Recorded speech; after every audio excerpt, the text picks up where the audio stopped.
ආයිබෝවන් දුවේ පුතේ අපිට ඊයේ අපේ පාඩම හරියට අපිට කරගෙන යන්න බැරි වුණා. මොකද කාලගුණ තත්ත්වය අපේ පාඩමට බාධාවක් වුණා. නිතර පාඩම ඩිස්කනෙක්ට් වුණා. කියන්නේ මීටින් එක ඩිස්කනෙක්ට් වුණා. ඉතින් මම කතා කරපු ගොඩක් දේවල් සමහර ළමුන්ට ඇහිලා නැහැ. ඔයාලා කතා කරන දේවලුත් මට කැඩි කැඩි ඇහුනේ. ඉතින් ඒකෙන්ද මම තීරණය කරා මේ පාඩම නැවතත් මේ විදිහට රෙකෝඩ් කරලා මේ ගැන සාකච්ඡා කරපු රෙකෝඩ් එක ඔයාලට එවන්න. හරි. හොඳයි. අපි දැන් බලමු අපි ඊයේ කතා කරපු පළවෙනි මාතෘකාව. කියන්නේ පුනරීක්ෂණ කිරීම තමයි කරේ හතරවෙනි පාඩම. එදිනෙදා ජීවිතයේදී ශක්තිය. ඉතින් මෙතෙන්දී මේ පාඩමේදී මේ ටියුට් එක හදලා තියෙන්නේ මුළු පාඩමම කවර් වෙන විදිහට තමයි මම ප්‍රශ්න ටික හදලා තියෙන්නේ. ඉතින් දැන් අපි එකින් එක මේ ගැන කතා කරගෙන යමු. හරි. හොඳයි.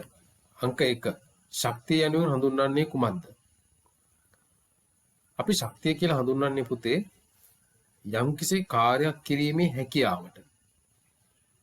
යම්කිසි කාර්යයක් කිරීමේ හැකියාවට තමයි අපි ශක්තිය කියලා හඳුන්වන්නේ. ඉතින් ඔයාලගේ පෙළ පොතේ ඒක ඒ විදිහට තමයි අර්ථ දක්වලා තියෙන්නේ.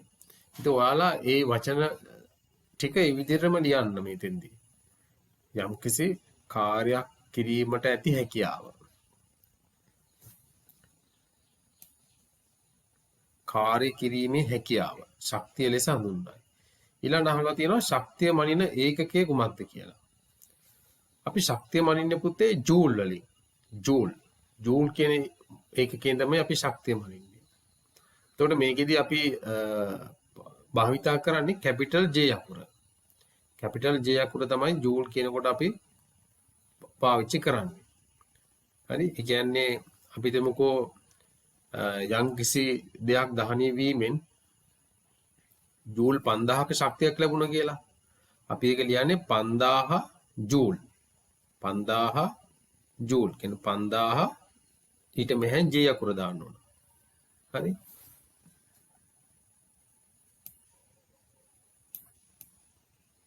ඊළඟ සුළං පෙත්තක් ක්‍රියා කරන ආකාරය පැහැදිලි කරන්න. සුළං පෙත්තක් ක්‍රියා කරන ආකාරය පැහැදිලි කරන්න. මෙහිදී අපි දන්නා පුතේ පරිසරයේ තියෙනවා සුළං ධාරා තියෙනවා. සුළඟ තියෙනවා. එතකොට සුළං හමනවා. සුළං ධාරාවක් එක තැනක ඉඳලා තවත් තැනකට ගමන් කරනවා. එතකොට මේක ප්‍රයෝජනෙට ගන්නවා සුළං පෙත්තක් ක්‍රියා කරන්න. සුළං පෙත්තේ තියෙන තටු මතට මේ වේගවත් සුළං ධාරා ඝට්ටණය වුණා. නැත්තම් සුළඟ මේ සුළං පෙත්තේ තටු වල වැදුනම සුළං පෙත්ත භ්‍රමණය වීමට ලක් වෙනවා. ඒ කියන්නේ සුළං පෙත්ත කරකැවෙනවා. මේ හින්දා සුළඟ මගින් කරන කාර්යය තමයි සුළං පෙත්ත භ්‍රමණය කරවීම. එතකොට සුළඟ තමයි මෙතන යම්කිසි කාර්යයක් කරලා තියෙන්නේ. නේ? සුළඟේ තියෙන ශක්තිය සුළං පෙත්ත මගින් ලබාගෙන සුළං පෙත්ත කරකැවෙනවා මෙහිදී. හරි? එතකොට අපි සුළඟේ තියෙන ශක්තියට අපි කියනවා චාලක ශක්තිය. ඒක අපි ඉදිරි පාඩම්වලදී ඉගෙන ගන්නවා. මේ චාලක ශක්තිය තමයි සුළං පෙත්තේ ක්‍රියාකාරීත්වයට එයා ලබා ගන්නේ. එතකොට ඒක උත්තරේ මෙහෙම ලියලා තියෙනවා. අප පරිසරයේ පවතින සුළං ධාරා සුළං පෙත්තේ තටු මත වේගයෙන් වැඩිම හේතුවෙන් සුළං පෙත්තේ තටු භ්‍රමණය වේ. භ්‍රමණය වේ කියන්නේ කරකැවෙනවා. සුළඟේ ශක්තිය තියෙන චාලක ශක්තිය. හරි? සුළඟේ ශක්තිය මගින් කාර්යයක් සිදු කර සුළං පෙත්තේ තටු කරකවයි. ඕක තමයි සුළං පෙත්තේ ක්‍රියාකාරීත්වය. එතකොට මේ සුළං පෙත්තේ මේ ක්‍රියාකාරීත්වයේ ප්‍රයෝජනෙට අරගෙන හදනවා සුළං මෝල්. මෙතෙන්දි කරන්නේ සුළඟේ ජාලක ශක්තිය විද්‍යුත් ශක්තිය බවට පරිවර්තනය කරගන්නවා. මේ සුළං මෝල් මගින්. ඒ මගින් සුළං මෝල් විදුලි බලාගාර මේ නිපදවලා තියෙනවා. ඉදි කරලා තියෙනවා.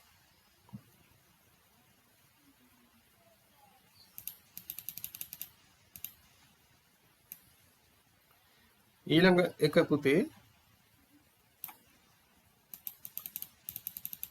සූර්ය තාපක උඳුනක ක්‍රියාකාරීත්වය පැහැදිලි කරන්න. ඔව්. මේ සූර්යාගේ තියෙන ශක්තිය ප්‍රයෝජනයට ගන්න අවස්ථාවක්. සූර්ය තාපක උඳුනක මගින් කරන්නේ සූර්ය තාපක උඳුනක් මගින් කරන්නේ සූර්ය ශක්තිය අරගෙන ඒක තාප ශක්තිය බවට පරිවර්තනය කරලා දෙනවා. හරි. මෙතෙන්දී පුතේ මේ උඳුන මේකේ හැඩයක් තියෙනවානේ. මේ හැඩයට අපි කියන මේක අවතල හැඩය. ඔයාලගේ ගෙදර තියෙන තාච්චිය ගන්නකො තාච්චියේ තියෙන මේ වගේ හැඩයක්. ඊළඟට ඔයාලා ගෙවල් වල තියෙනවා නම් සැටලයිට් ටීවී. ওই ඩයලොග් සැටලයිට් ටීවී එකේ ඒ ඩිස්ක් එකත් මෙන්න මේ වගේ හැඩයක් තමයි තියෙන්නේ. හරි? මේ හැඩේ මගින් කරන්නේ මේ හැඩය විතරක් නෙවෙයි මේ හැඩේ මේක ඇතුලේ මේ දිලිසෙන සුළු පෘෂ්ඨයක් තියෙන්නේ. දිලිසෙන සුළු පෘෂ්ඨය. ඒ කියන්නේ ආලෝක කිරණ පරාවර්තනය කරනවා. ගොඩක්. නමුත් මේකෙදි කරන්නේ මේ පෘෂ්ඨයට මේ වැටෙන ආලෝක කිරණ යොමු කරන්නේ මේ උඳුනේ තියෙන මේ මැද තියෙන මෙන්න මේ භාජනයේ වෙතට. හරි? මේ පෘෂ්ඨයට වැටෙන ආලෝක කිරණ මේ උඳුන බැඳ තියෙන භාජනයට ආලෝක කිරණ යොමු කරනවා. එක තැනකට අපි මේක කියන නාභිගත කරනවා කියලා කියන්නේ. ආලෝක කිරණ නාභිගත කරනවා මෙතෙන්දී. මේ මගින් මොකද වෙන්නේ? මේ මැද තියෙන උඳුනේ තියෙන ආහාර ද්‍රව්‍ය රත් වීමකට ලක් වෙනවා.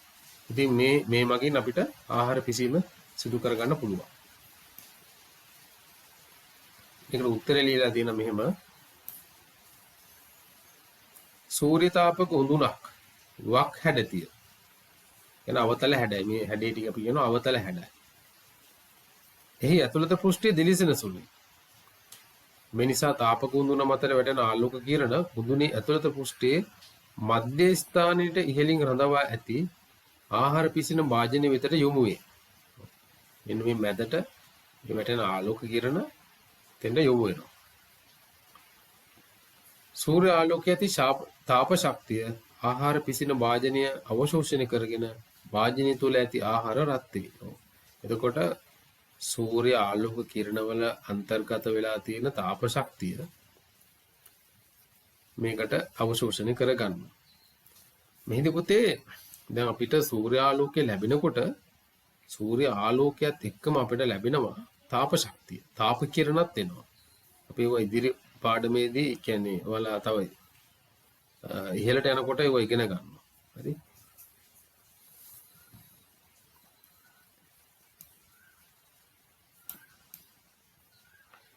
ශක්ති ප්‍රභවයක් කියන්නේ කුමක්ද? අපි දන්නවා ශක්තිය නිපදවන වස්තුන් ශක්ති ප්‍රභව ලෙස හඳුන්වනවා. හරි? දැන් ආලෝකය නිපදවන වස්තුන් ආලෝක ප්‍රභව. ශක්තිය නිපදවන වස්තුන් ශක්ති ප්‍රභව. ධ්වනිය නිපදවන වස්තුන් ධ්වනි ප්‍රභව. ඒ වගේ ශක්තිය නිපදවන වස්තුන් වලට අපි කියනවා ශක්ති ප්‍රභව කියලා.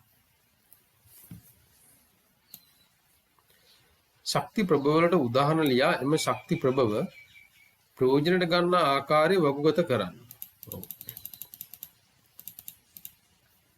අපි දන්න ශක්ති ප්‍රභව තියෙනවානේ. මොනවද තියෙන්නේ? සූර්යයා ඉන්නවා. සූර්යයක ශක්ති ප්‍රභවය. ඊළඟට මොනවද තියෙන්නේ? ෆොසිල ඉන්ධන ශක්ති ප්‍රභව. ඊළඟට ජෛව ස්කන්ධ ශක්ති ප්‍රභව. අපි දැන් මේ වගේ ප්‍රයෝජනය වගුගත කරලා තියෙන්නේ. අපි බලමු. එතකොට මෙතන තියෙනවා ශක්ති ප්‍රභවය, මේ පැත්තේ ප්‍රයෝජනීය තියෙනවා. සූර්යයාගෙන් ලැබෙන ප්‍රයෝජන මොනවද? ඔයාලා දන්නවා සූර්ය විදුලි බලය නිපදවනවා. ඒ කියන්නේ සූර්යයාගෙන් ලැබෙන ශක්තිය සූර්ය කෝෂ මගින් ඒ තාප ශක්තිය විද්‍යුත් ශක්තිය බවට පත් කරනවා. ඊළඟට රෙදි වියලීමට අපි භාවිතා කරනවා. ධාන්‍ය වේලීම. මේ කියන්නේ වී, කුරක්කන්, තල, ඒ වගේ විවිධ ධාන්‍ය වර්ග වේලන්න අපි භාවිතා කරනවා සූර්යයා. කරවල වියලීමට ඒ වගේ දේවල්. එන පොසිල ඉන්ධන. පොසිල ඉන්ධන අපි භාවිතා කරන්නේ පොසිල ඉන්ධන වල තියෙනවනේ පෙට්‍රල්, ඩීසල්, භූමි තෙල්, ගල් අඟුරු, ඒ වගේම ගෑස් LPG ගෑස්. එතකොට මේවත් මේ ඔක්කොමයි කියන්නේ පොසිල් ඉන්ධන වලට.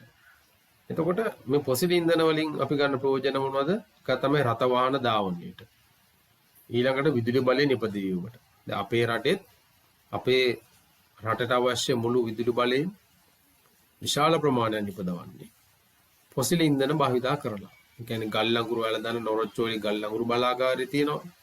ඊළඟට දැන් කැලණි තිස්සේ තියෙන විදුලි බලාගාරය. ඒකින් කරන්නේ ඩීසල් භාවිතා කරන්නේ. ඒ වගේ විදුලි බලය නිපදවන්න ගන්නවා. ඊළඟට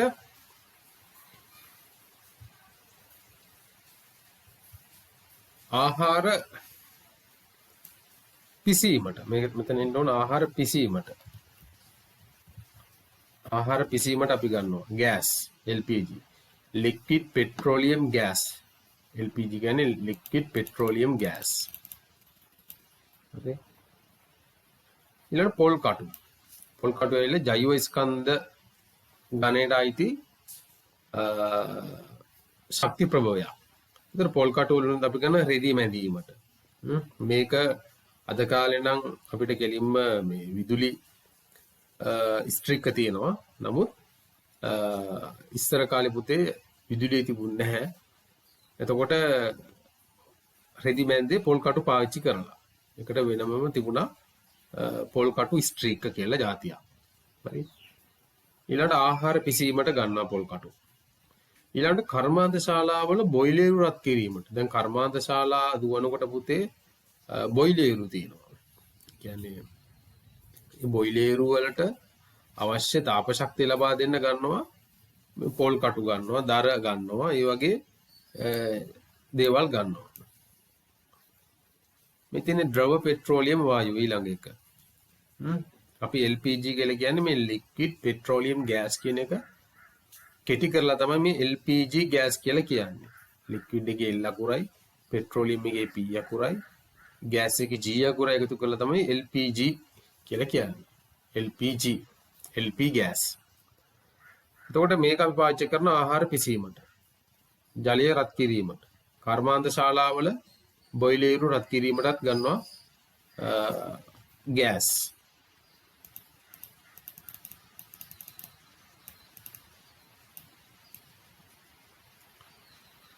උෂ්ණත්වය මනින ඒකක මොනවද? උෂ්ණත්වය මනින්න පුතේ ප්‍රධාන වශයෙන් අපි ඒකක දෙකක් භාවිතා කරනවා. එක තමයි සෙල්සියස් අංශක, අනිත් එක ෆැරන්හයිට් කියන ඒ ඒකක දෙක අපි ප්‍රධාන වශයෙන්ම භාවිතා කරන උෂ්ණත්වය මනින්න.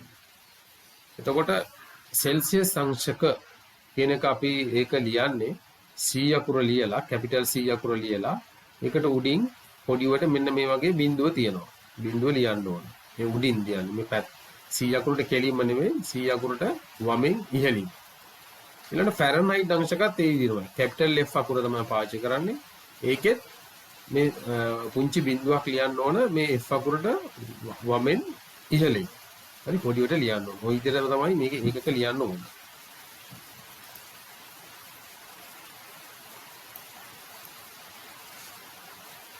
ඊළඟට රසදී උෂ්ණත්ව මානයක් ඇඳ එහි කොටස් නම් කරන්න කියලා තියෙනවා. අපි බලමු ඒක.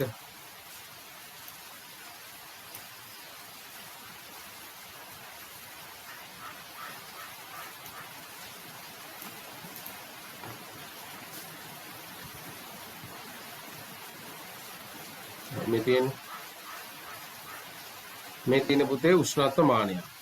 හරි. මේ ඇවිල්ලා ඇත්තටම ඔයාලගේ උණ බලන්න පාවිච්චි කරන ගන්න උණ කටුව. එතකොට මේ උෂ්ණත්ව මානෙන් මේකේ කඳ ප්‍රධාන කොටස් විදියට තියෙනවා. මෙන්න මේක කඳ. හරි මේ වීදුරු කඳක් තියෙන්නේ. මේකේ වීදුරු කඳක් තියෙන්නේ. ඊට පස්සේ මේකේ ඒකකයේ ක්‍රමාර කරලා තියෙනවා. මේ තියෙන්නේ සෙල්සියස් අංශක. මේ C අකුර තියෙනවා.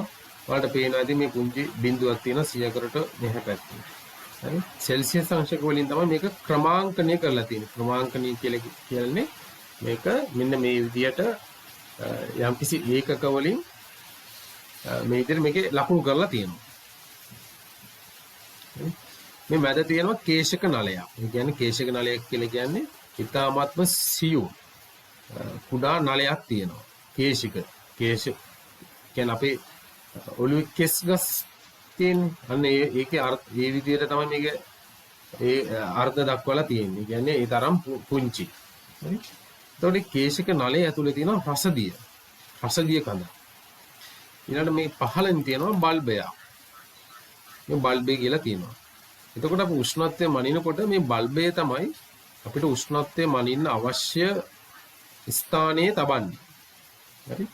එතකොට දැන් අපේ ඇඟේ උෂ්ණත්වය මනිනකොට මේක තියෙනවා අපේ කිහිල්ලේ රඳවලා තියෙනවා. මේ බල්බය තමයි කිහිල්ලේ රඳවලා තියාගන්නේ.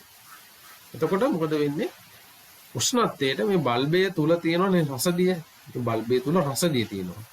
රසදිය උෂ්ණත්වය වැඩි වෙනකොට මෙයා ප්‍රසාරණය වෙනවා. ප්‍රසාරණය වෙනවා කියලා කියන්නේ එයාගේ තියෙන පරිමාව එයා වැඩි කරගන්නවා.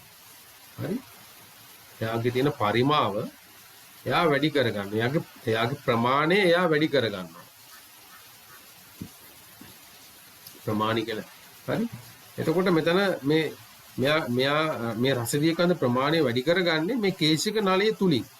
කේශික නලයෙන් තුලින් තමයි මෙයා ප්‍රසාරණය වෙන්නේ.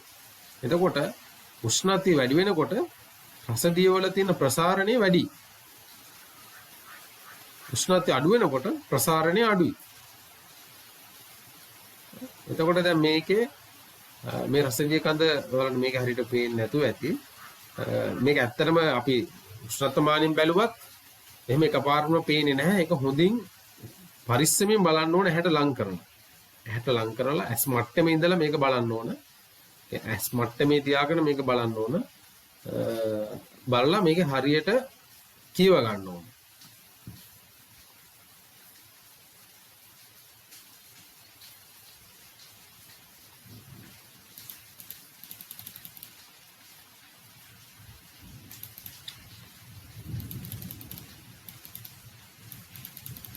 ඊළඟ ප්‍රශ්නේ පුතේ සූර්ය ශක්තිය භාවිතා කරන අවස්ථාවක් නැතුණා ලයිස්තුවක්.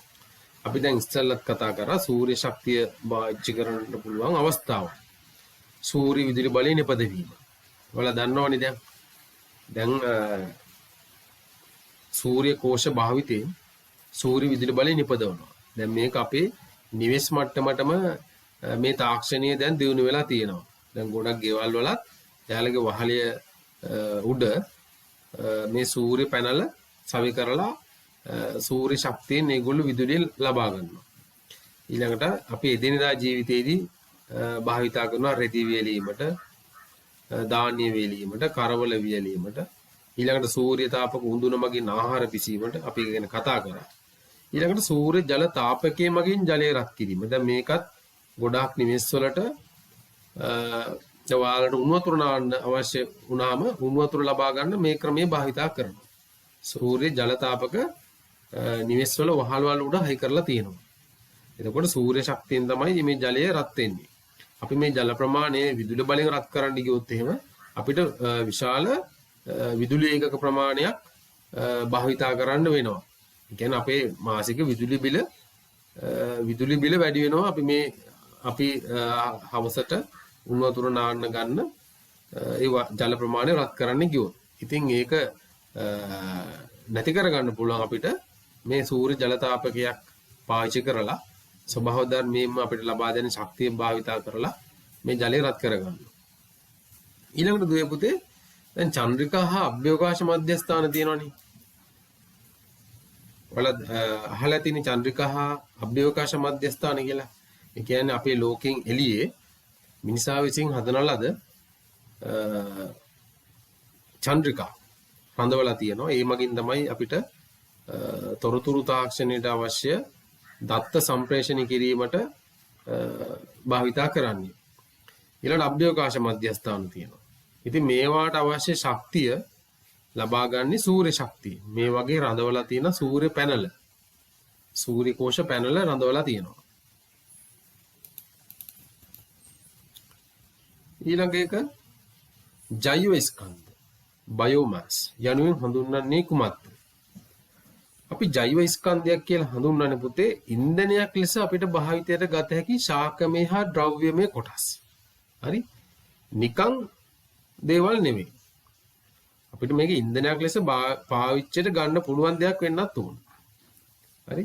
ඉන්ධනයක් ලෙස භාවිත කරගත හැකි ශාකමය හා ද්‍රව්‍යමය කොටස් වලට අපි කියනවා බයෝමාස් කියලා. ඊළඟට ජෛව ස්කන්ධ සඳහා උදාහරණ දක්වන්න. අපි දන්නවා ඒක දර, දහය, දී කුඩු,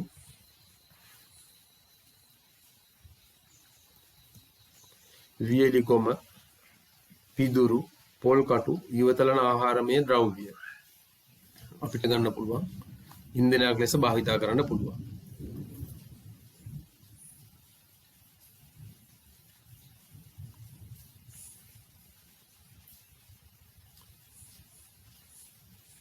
කුඩු ලිපක් ඇඳෙහි කොටස් නම් කරන්න. ඔයාලගේ පෙළ පොතේ තියෙනවා කුඩු ලිපක් හදාගන්නේ කොහොමද කියලා. කුඩු ලිපක් අපි හදාගන්නේ අපිට මේ වගේ අවශ්‍ය වෙනවා ටින් එකක්. මේකේ ටින් එකේ උඩ පේන රහිත වෙන්න ඕන. පියනක් නැති වෙන්න ඕන. හරි? එතකොට මේ පැත්තෙන් ඊළඟට අපිට අවශ්‍ය වෙනවා PVC බට අඟල් 4ක වගේ විස්කම්බයක් සහිත PVC බට දෙකක් අවශ්‍යයි. මේ PVC බට දෙක මෙන්න මේ විදිහට මේ ටින් එකේ පිටතින් සෙන්ටිමීටර් 4ක වගේ විස්කම්බයකට සිදුරක් කපලා එක බට කෑල්ලක් මේ විදිහට තිරස් අතට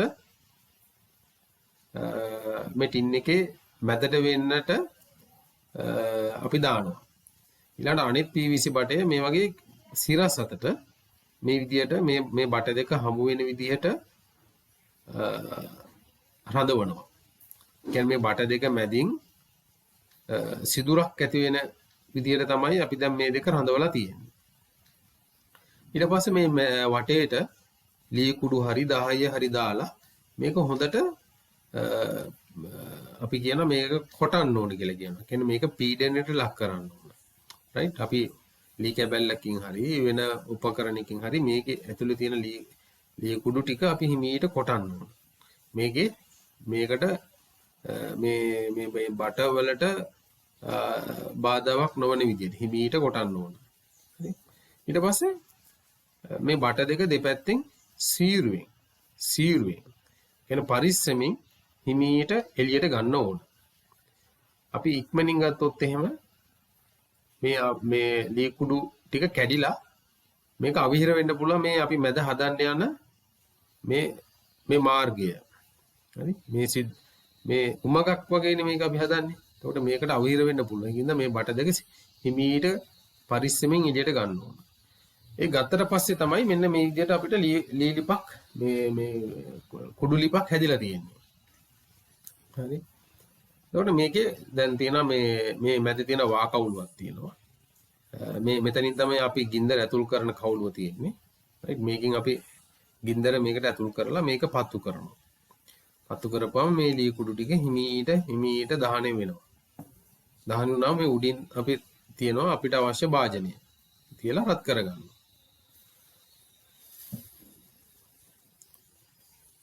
එතකොට මේකේ තියෙන ලී කුඩු තියෙනවා ටින් එක හෝ ලෝහමය බැරලය.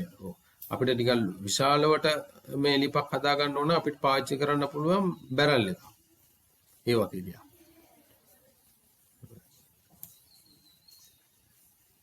ෆොසිල ඉන්ධන සෑදෙන්නේ කෙසේද? ෆොසිල ඉන්ධන හැදෙන්නේ පුතේ ලෝකයේ අවුරුදු මිලියන ගණන් වලට එහැන්. හරි? මේක තාමත්ම ඈත අතීතයේ සිද්ධ වෙලා තියෙන. ඩයිනෝසෝර් යුගයටත් එහා අවුරුදු මිලියන 300කට 350කට විතර එහා. පෘථිවියේ ඇතැම් ප්‍රදේශ මත තිබුණු ශාකමය හා සත්ව කොටස්. ඒ කියන්නේ ගස් කොළන්, කියන්නේ ඒ දවස්වල තිබුණ වනාන්තර, හරි ඒ වගේම සත්ව කොටස් පොළොව යට වැල්ලිලා ගිහිල්ලා තියෙනවා. කාලයත් එක්ක මේ වැල්ලුණු ශාකමය හා සත්ව කොටස් මේව දි รา පත් වන්නේ නැතුව පොසිල බවට පත් වෙලා තියෙනවා. ඒ පොසිල අවුරුදු දහස් ගණන් තිස්සේ අධික පීඩනයට හා අධික උෂ්ණත්වයට ලක් වෙලා පොළොව ඇතුලේදී මේවා පොසිල ඉන්ධන බවට පත් වෙලා තියෙනවා. මේක විද්‍යාත්මක මතයක්. විද්‍යාඥයන් විශ්වාස කරන්නේ මේ විදිහට තමයි පොසිල ඉන්ධන හැදෙන්නේ ඇත්තේ කියලා. හරි? එතකොට මෙහිදී මේ ශාකමය කොටස් වලින් තමයි ගල් අඟුරු හැදිලා තියෙන්නේ. ඊළඟට කුඩා සතුන් හා ඇල්ගි විශේෂ. ඇල්ගි කියලා ඉන්නවා ජීවි කොට්ටාශයක්. මේ ඇල්ගි හා කුඩා සත්තු මගින් තමයි පෙට්‍රෝලියම් ඉන්ධන බවට පත් වෙලා තියෙන්නේ. හරි? කියන්නේ පෙට්‍රෝලියම් ඉන්ධන හැදිලා තියෙන්නේ මේ කුඩා සත්තු හා ඇල්ගි වලින් කියලා තමයි විද්‍යාඥයෝ විශ්වාස කරන්නේ.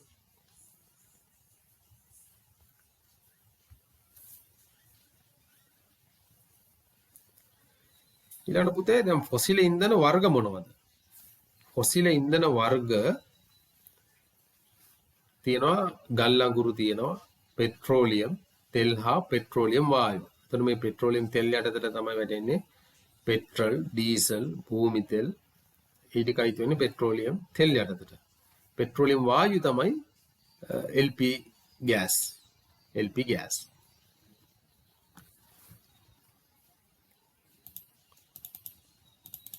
ඊළඟ ෆොසිල ඉන්ධන ලෝකේ බහුලව පවතින කලාපය හා රටවල් මොනවාද කියලා අහලා තියෙනවා. ෆොසිල් ඉන්ධන පුතේ ලෝකේ බහුලව තියෙන්නේ අපි අහලා තින්නේ ගොඩක් මැද පෙරදිග කලාපයේ තියෙනවා. මැද පෙරදිග කලාපයේ තමයි ප්‍රධාන වශයෙන් තියෙන්නේ. ඊට අමතරව උතුරු ඇමරිකා මහද්වීපයේ තියෙනවා, දකුණු ඇමරිකා මහද්වීපයේ තියෙනවා, ආසියාවෙත් තියෙනවා. ආසියාවේ අපි දන්නවා අසල්වැසි ඉන්දියාවෙත් තියෙනවා ෆොසිල් ඉන්ධන. ඒගොල්ලෝ ෆොසිල් ඉන්ධන වලින් තෙල් නිෂ්පාදනය කරනවා. චීනයේ තියෙනවා. රුසියාවේ තියෙනවා. ඊළඟට අප්‍රිකානු මහද්වීපයේත් තියෙනවා. මැද පෙරදිග කලාපයේත් තියෙනවා. ඒ වගේම තමයි ආක්ටික් කලාපාශ්‍රිතවත් මේ තෙල් නිදි පවතිනවා.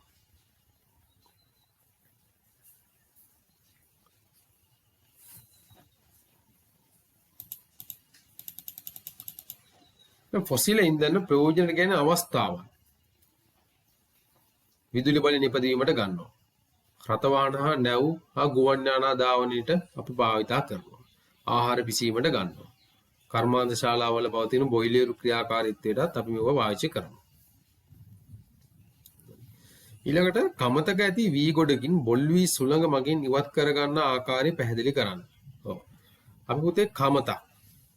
ඔයාලා දන්නවා ඇතිනේ කමත් right අපි ගොයම් කුඹුරු වලදී කුඹුරු කෙටීමේදී ගොයම් කපලා ඒ ගොයම් වල තියෙන වී ඉවත් කරගන්න අපි හදා ගන්න විශේෂිත ස්ථානයක්. අපි මෙතෙන්ට කියන කමත කියලා. හරි මේ කමතේ දැන් ගොයම් වලින් වී අපි වෙනම වෙන් කරගෙන ඒ වී වල තියෙනවා නිසරු බොල් වී ඇට.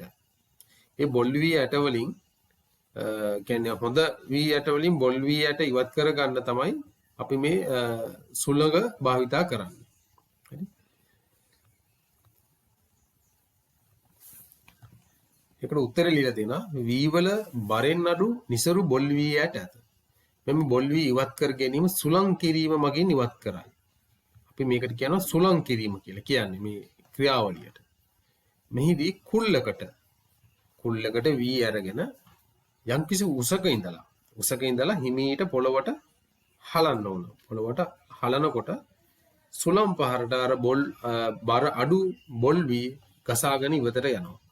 එතකොට හොඳ වී ඇට ටික තමයි පොළවට වැටෙන්නේ. අනිත් ඒවා මදක් එහායින් ඒවා වෙනමම ගසාගෙන ගිහලා වැටෙනවා. හරි. එතනින් අපිට හොඳ වී ඇට වෙන් කරගන්න පුළුවන්. මේක උත්තරේ අපි බලමු. වී වල බරේ අඩු නිසරු බොල් වී ඇට ඇත. මෙම බොල් වී ඉවත් කර ගැනීම සුළං කිරීම මගින් ඉවත් කරයි. මෙහිදී වී කුල්ලකට රැගෙන යම්කිසි උසක සිට සුළං හමන විට පොළවට සෙමෙන් ක්‍රමානුකූලව හලයි. සුළං පහරට හැලෙමින් පවතින වී අතරේ ඇති බොල් වී ඇට ගසාගෙන ඉවතට යයි. හොඳ වී ඇට පමණක් මෙසේ බොල් වී ඇට වලින් වෙන් කර ගනී. ඔන්න අපි සුළඟ ප්‍රයෝජනයට ගන්න අවස්ථාවක් කෘෂිකර්මාන්තයේ. ඊළඟට ජල විදුලි බලාගාරයක ආකෘතියක් ඇඳ කොටස් නම් කරන්න. හරි. මේක ඔයාලගේ පොතේ තියෙනවා මේ පින්තූරය. ජල විදුලි බලාගාරයක තියෙන කොටස්. මේ තියෙන ජල විදුලි බලාගාරයක් ඉදි කරන්නේ පුතේ අපි ජල විදුලි බලාගාරයක් ඉදි කරන්නේ ජලාශයක ඉතා පටු කඳු දෙකක් අතර බැම්මක් බැඳීමෙන්. හරි? ජලාශයක කඳු දෙකක් අතර බැම්මක් බැඳීමෙන් අපි ජලාශයක් ඉදි කර ගන්නවා. හරි? මෙතෙන්දි මේ තියෙන්නේ ඒ වේල්ල.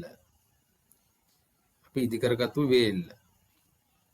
මේ ජලාශය තියෙනවා. එතකොට මේක කොටු දොර. එතකොට මෙතන තමයි තියෙන්නේ ජෙනරේටර් එක. ඒ කියන්නේ විදුලි උත්පාදක ජනකය. විදුලි ජනකය. හරි? විදුලි ජනකය මෙන්න මේ ස්ථානයේ තියෙනවා. මෙතෙන්දි මොකද කරන්නේ? මේ ජලාශයේ පහළනේ වැඩිම පීඩනයක් තියෙන්නේ. හරි? මේ පහළ තියෙන වතුර වල පීඩනය වැඩි. මොකද ඊට ඉහළින් විශාල වතුර කඳක් තියෙනවා. මේ වතුර කඳේ බරවල් ඔක්කොම මේ පහළ තියෙන ජලය මතට තමයි ලැබෙන්නේ. එතකොට මේ කොටු දොර පාලනය කිරීම මගින් මේ තියෙනවා මෙතන උමගක් තියෙනවා. හරි? උමගක් එහෙම නැත්නම් විශාල ජල නලයක් වෙන්න පුළුවන්. එතකොට මේ පීඩන ලක් වෙච්ච වතුර කඳ මේ ජල නලයේ මගින් මේ තල බඹරයට යොමු කරනවා. හරි? එතන අපි කියන ටර්බයින් එක ඉංග්‍රීසියෙන්. මේ තල බඹරයට යොමු කරනකොට මේ වතුර පහරේ සැරට මේ තල බඹරය කැරකෙනවා. නැත්නම් භ්‍රමණීය වෙනවා. මේ කැරකෙවීම හේතුවෙන් මේ විදුලි ජනකයෙන් විදුලිය උත්පාදනය වෙනවා. ඒ උත්පාදනය වන විදුලිය ට්‍රාන්ස්ෆෝමරයකට යොමු කරලා අපට අවශ්‍ය පරිදි විදුලිය පාලනය කරලා බෙදා හරින්න පුළුවන්. එතකොට මේක තමයි මූලික සිද්ධාන්ත විදුලි බලාගාරයක. එතකොට මේකේ කොටස් මෙතන තියෙන වේල්ල, මෙතන ජලාශය, මේ කොටු දොර, මේ ජල උමග, මෙතන ජල නලය කියලා කියන්න පුළුවන්. මෙතන මේක තල බඹරය. මේ තියෙන තල බඹරය. මෙතන තල බඹරය. මේ තියෙන විදුලි ජනකය. මේක ට්‍රාන්ස්ෆෝමරය. ඔන්න ඔය කොටස් ටික තමයි විදුලි බලාගාරයක තියෙන්නේ. වේල්ල, ජලාශය, කොටු දොර, උමග, තල බඹරය, විදුලි ජනකය සහ ට්‍රාන්ස්ෆෝමරය. ඊළඟ මුහුදු රළ, උදම් රළ, භූතාපය හා න්‍යෂ්ටික බලයේ ප්‍රයෝජනට ගන්න අවස්ථාවන් වගුගත කරන්න. පොතේ මේ අවස්ථාවන් හතරෙදිම අපි කරන්නේ විදුලි බලය නිපදවීමයි. හරි? මුහුදු රළත් අපි ප්‍රයෝජනට ගන්නේ විදුලි බලය නිපදවන්න. උදම් රළත් එහෙමයි. භූතාපයත් එහෙමයි, න්‍යෂ්ටික බලයත් එහෙමයි.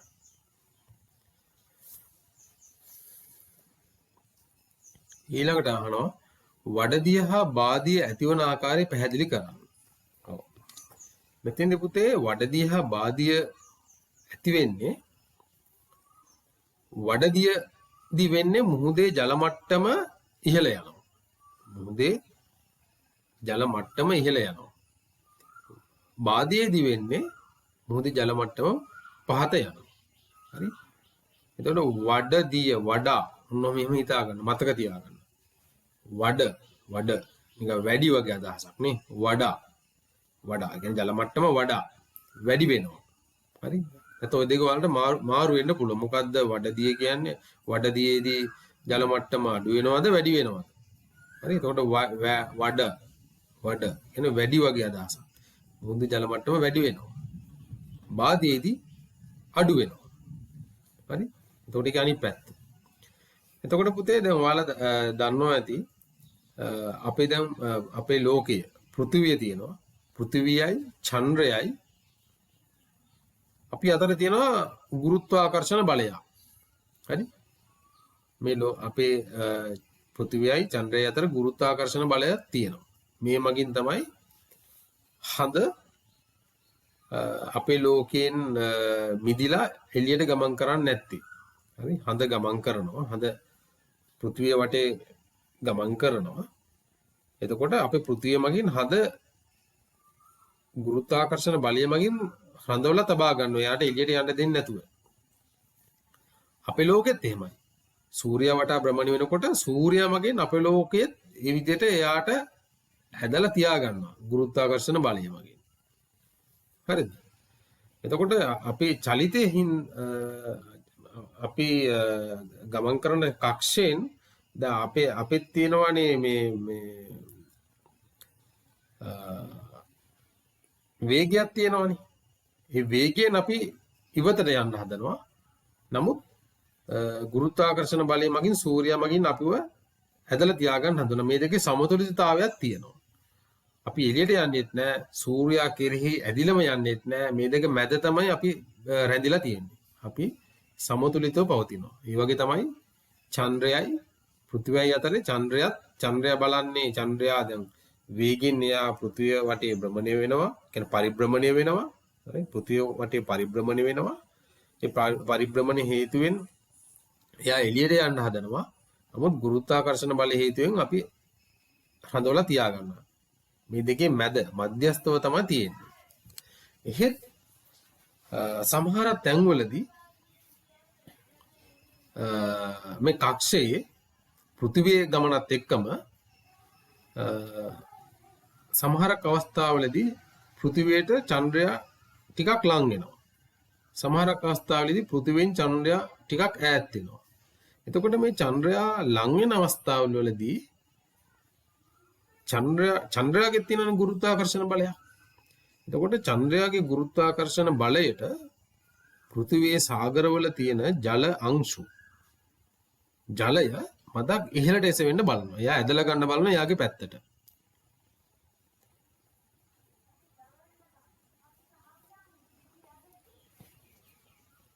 අපි ඕක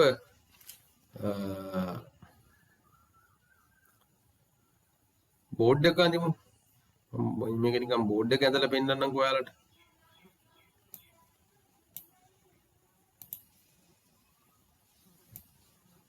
මම මෙතන බෝඩ් එකේ ඇඳුවත් ඔයාලට පෙනේ දන්නේ බලන්න.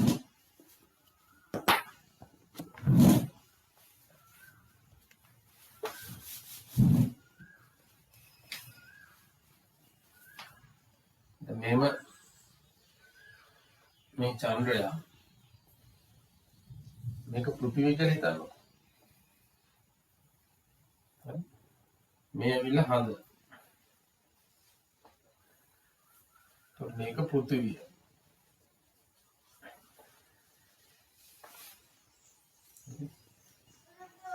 එතකොට මේ පෘථිවියේ තියෙනවා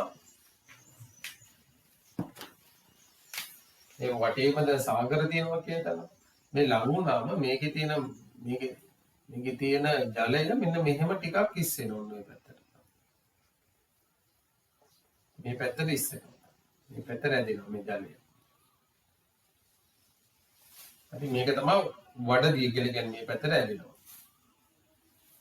ඒ වගේම තමයි මේ පැත්තට මේකට වෙනම බලයක් ක්‍රියා කරන මේකට ඇවිල්ලා කේන්ද්‍රාපසාරී බලය කියලා. කියන්නේ පෘථිවියේ තියෙන සමතුලිතතාවය පවත්වා ගන්න දැන් මෙයා මේ පැත්තට ඇදිනකොට මෙයා මෙහෙට ඇදලා ඉන්න බලනවා. ඒක නවත්තන්න මේ පැත්තම කේන්ද්‍රාපසාරී කියලා බලයක් ඇති වෙනවා. ඇති වෙලා මේක මේ දෙපැත්තෙන් ජල මට්ටම් වැඩි වෙනවා. හරි? මේක එතකොට වඩදිය. දැන් වතුර ටික මේ දෙපැත්තට ඇදිලා යනකොට මේ මැද වතුර මට්ටම අඩු වෙනවා. මේක එතකොට බාධි අවස්ථාව. මේ බාධි අවස්ථාව. ඔකේ වීඩියෝ එකක් තියෙනවා. අපි මේ වීඩියෝ එක බලමු. එතකොට ඔයාලට ඒක හොඳට තේරෙනවා.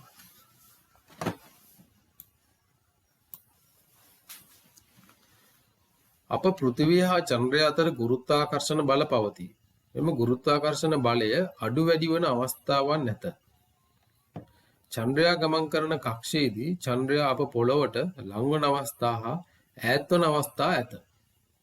චන්ද්‍රයා අප පොළොවට ලංවන අවස්ථාවේදී චන්ද්‍රයාගේ ගුරුත්වාකර්ෂණ බලය මගින් අප සාගරයේ ඇති ජලය තරමක් ඉහළට ඇද ගැනීමට උත්සාහ කරයි. මෙහිදී එම කලාපයේ ඇති සාගර ජල මට්ටම ඉහළ යයි. මෙය වඩදිය ලෙස හඳුන්වයි. මෙහිදී ලෝකයේ ප්‍රතිවිරුද්ධ කලාපයේද සාගර ජල මට්ටම ඉහළ යයි. ඒ කියන්නේ ලෝකයේ එක පැත්තක ජල මට්ටම ඉහළ යනකොට ඒකේ සමතුලිතතාවය ඇති කරගන්න අනිත් පැත්තෙන් ඒ පැත්තෙන් සාගර ජල මට්ටම ඉහළ යනවා. හරි.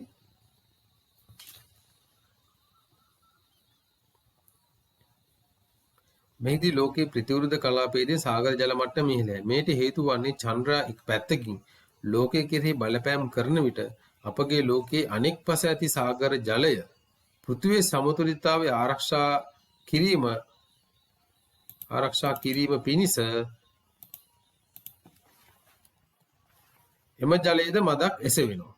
මෙසේ ලෝකයේ ප්‍රතිවිරුද්ධ කලාපයේ ඇති සාගර ජලයේ දෙපැත්තට එසවන විට අනෙක් දෙපස ඇති සාගර ජලයේ මට්ටම අඩු වෙනවා. මෙය බාධ්‍ය තත්ත්වය ලෙස හඳුන්වනවා. තේරුණාද? ඒතකොට වඩදිහා බාධ්‍ය ඇති වෙන්නේ මේ විදිහට.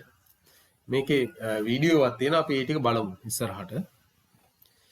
දැන් ශ්‍රී ලංකා විදුලි බලය නිපදවීම සඳහා යොදා ගන්නා බල ශක්ති ප්‍රභව අපි ඉගෙන ගත්තනේ. අපි විදුලි බලය නිපදවන ප්‍රධාන වශයෙන් පුතේ ගල් ලංගුර හා ඩීසල් භාවිතා කරලා. කියන ෆොසිල් ඉන්ධන භාවිතා කරලා තමයි අපි ප්‍රධාන වශයෙන්ම අපේ රටට අවශ්‍ය විදුලි බලය නිපදවා ගන්න. ජලාශ මගින් නිපදවා ගන්න විදුලි ප්‍රමාණය අඩුයි ඇත්තටම. අපිට අවශ්‍ය ඉල්ලුමට සැපයුම දෙන්න බෑ ජලාශ වලින් නිෂ්පාදනය කරන විදුලි බලය. ඊළඟ සුළඟ. දැන් ඔය පුත්තලම පැත්තේ සුළං වී මෝල් පුත්තල පැත්තේ සුළං මෝල් ඉදි කරලා තියෙනවා. පුත්තලම පැත්තේ ඒ වගේම හම්බන්තොට පැත්තේ. හරි. ඊළඟට සූර්ය ශක්තිය. දැන් සූර්ය පැනල තියෙනවනේ දැන්. එතකොට සූර්ය පැනල මගින් සූර්ය ශක්තිය ප්‍රයෝජනට ගන්නවා. ජෛව ස්කන්ධ භාවිතා කොටත් ගන්නවා. ඒ කියන්නේ මේක නම් දැනට අඩුවෙන් සිද්ධ වෙන්නේ. ඒ කියන්නේ ඔය ඇල්බීසියා කියලා තියෙනවා ලී වර්ගයක්. ඒවා දහනය කරලා විදුලි බලය නිපදවන පොඩි විදුලි බලාගාර ලංකාවේ තියෙනවා.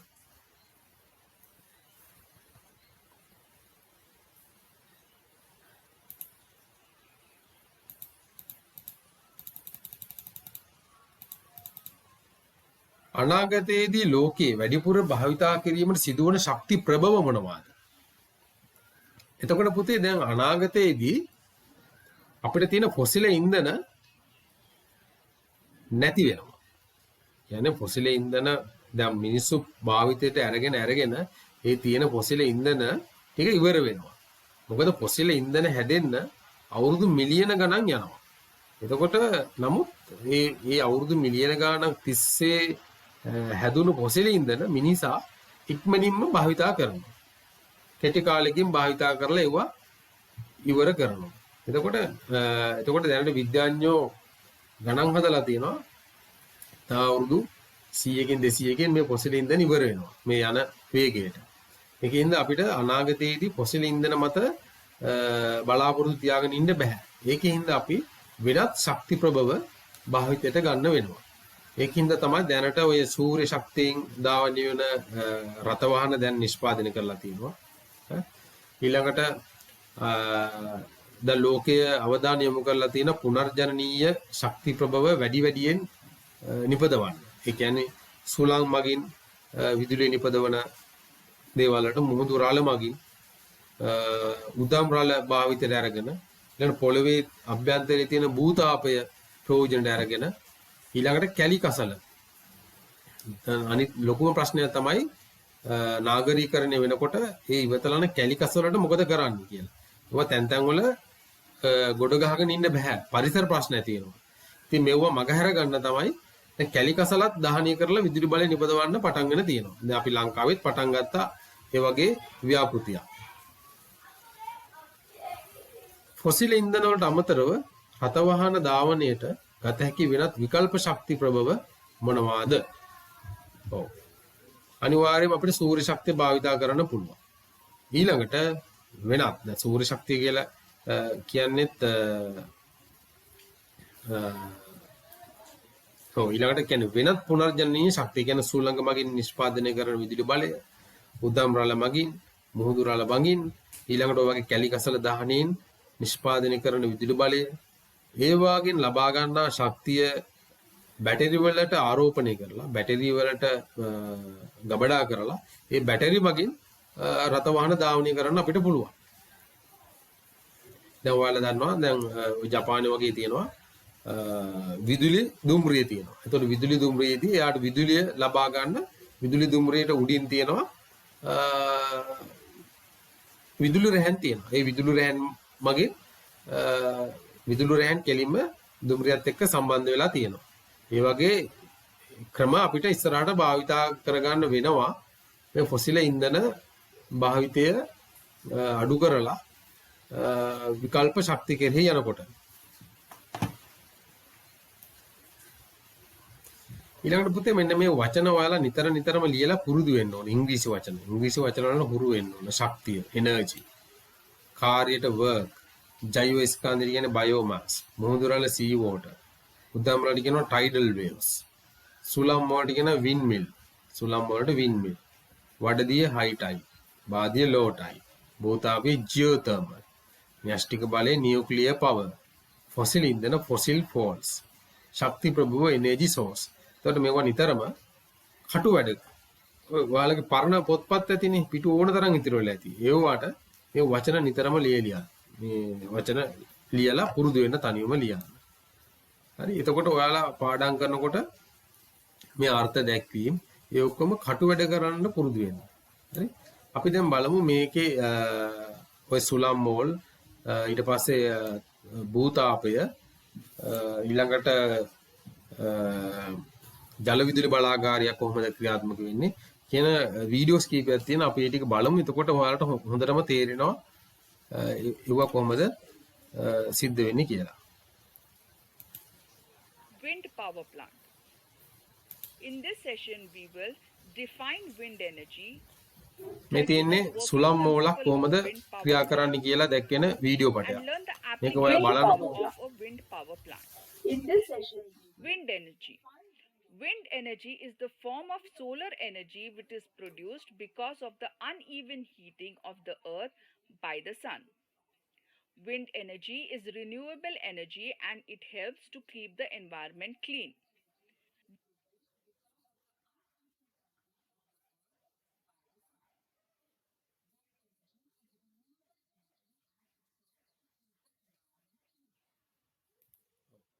මෙතෙන් කියන පුතේ සුළං ශක්තිය කියලා කියන්නේ පුනර්ජනනීය ශක්තිය.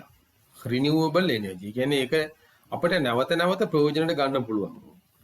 නැති වෙන්නේ නැහැ. අපි සුළඟ ගත්ත කියලා සුළඟ අපිට නැති වෙනවද? නැති වෙන්නේ නැහැ. ඒක මේ පෙන්වන්නේ. රිනියුවබල් එනර්ජි කියලා කියන්නේ ඒකයි. එතකොට මේක අනිත් එක පරිසරය පිරිසිදු තියාගන්න. මේ කිසිම දහනය වීමක් සිද්ධ වෙන්නේ නැහැ. කියන පරිසරයට අහිතකර වායුන් හෝ අපද්‍රව්‍ය හෝ එකතු වීමක් වෙන්නේ නැහැ මේ සුළඟ මගින් විදුලි බලය නිපදවනකොට. දැන් අපි ගල්ලගුරු බලාගාරයක් වගේ භාවිතා කරනකොට පුතේ පරිසරයට අහිතකර අපද්‍රව්‍ය එකතු වෙනවනේ. කියන්නේ කාබන් ඩයොක්සයිඩ් එකතු වෙනවා. ඊළඟට පරිසරයට උෂ්ණත්වයක් එකතු වෙනවා. මේ අවස්ථාවේදී. හරි. නමුත් ඒ වගේ දෙයක් මෙතෙන්දි සිද්ධ වෙන්නේ නැහැ. Wind energy can be used for sealing, grinding grain, electricity generation, etc. දැන් මෙතෙන්දී අපි දැන් සුළං මෝල් කියන්නේ සුළඟේ ශක්තිය භාවිතා කරන්න පුළුවන් අර වගේ ධාන්‍ය අඹරන්න. right? ධාන්‍ය අඹරන මෝල් තියෙනවා. ඊළඟට නාවික කටයුතු වලදී මේක භාවිතා කරන්න පුළුවන්. ඒ වගේම විදුලි බලය නිපදවීමටත් සුළං ශක්තිය අපි පාවිච්චි කරනවා. Of a wind power plant. Let's see how. Unlike the fans, turbines use the wind and generate electricity. The hub and blades are called turbine or rotor.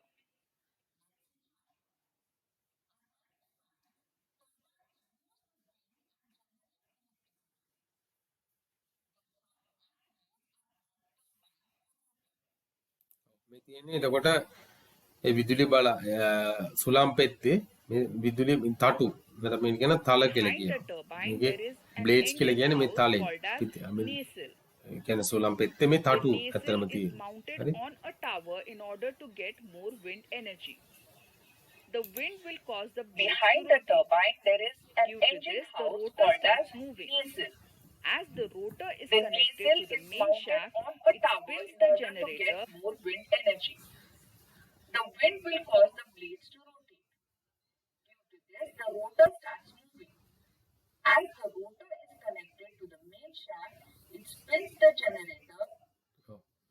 මෙන්න මෙතෙන්දී පුතේ දැන් මේ අභ්‍යන්තරයේ මේ තියෙන අභ්‍යන්තර කොටසක් නිකන් ඔයාලා නිකන් බලන්න.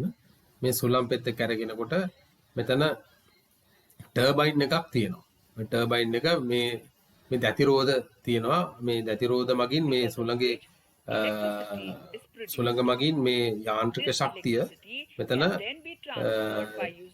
ජෙනරේටරයට ලබා දීලා මෙතන විදුලි බලයක් නිපදවනවා මේ තුලදී. Industries, because of which electricity is produced. Hospitals, etc. Let us study the parts of the wind turbine. Let us start with the blades. Wind power plant may consist of 2 to 3 blades. The wind will cause the blades to rotate, which in turn will rotate the generator. Let us start. Next is shaft. The hub is mounted on the main shaft. The rotation of the blade causes the shaft to rotate. If the wind blows very fast, then brakes can be applied to control the speed of blades and shaft. Next is the gearbox. This can be used to increase the output speed. Next is generator. The high-speed rotating shaft is connected to the generator. Because of this, generator rotates and electricity is produced. This electricity can be stored in batteries and can be used whenever necessary. Applications of wind power plant. The application of wind power plant is to generate electricity. This electricity can be used for many purposes. This electricity can be provided to rural areas where there is a shortage of power supply or no power supply at all. It is easy to establish a wind power plant in rural areas because free wind and space is readily available, and it requires very less infrastructure and cost. In this session, we learnt about wind energy, the working principle of a wind power plant. We also studied the applications of wind power plant.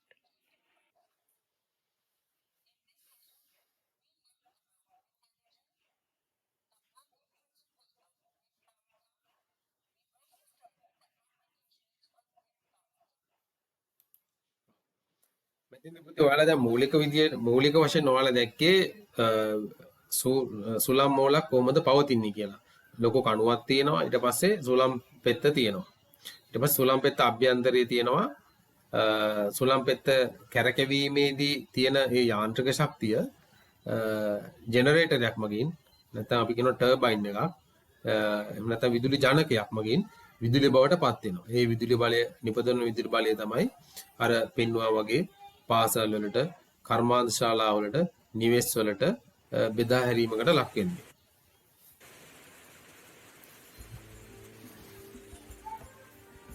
ඊළඟට අපි බලමු ජල විදුලි බලාගාරය කොහොමද වෙන්නේ කියලා. ජල විදුලි බලාගාරය.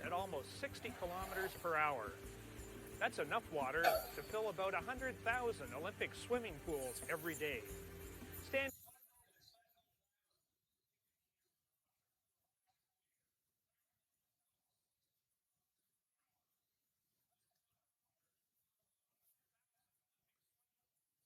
මේ තමයි පුතේ නයගරා දිය ඇල්ල මේ තියෙන්නේ. එතකොට මේ ලෝකේ තියෙන නයගරා දිය ඇල්ලේ එතෙන්දී කොහොමද ජල විදුලි නිපදවන්නේ කියන එක තමයි අපි මේ බලන්නේ. The electricity that powers the province. Most hydroelectric stations use either water diverted around the natural drop of a river, such as a waterfall or rapids, or a dam is built across a river to raise the water level and provide the drop needed to create a driving force. Water at the higher level is collected in the forebay. It flows through the plant intake into a pipe called a penstock, which carries it down to a turbine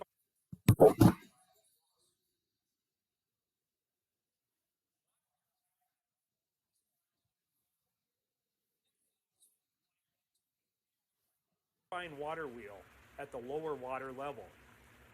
The water මෙතන pressure increases මේ as it බැම්මේ flows down the මේ pit තියෙන අර slope. වතුර යන නලයේ තියෙන.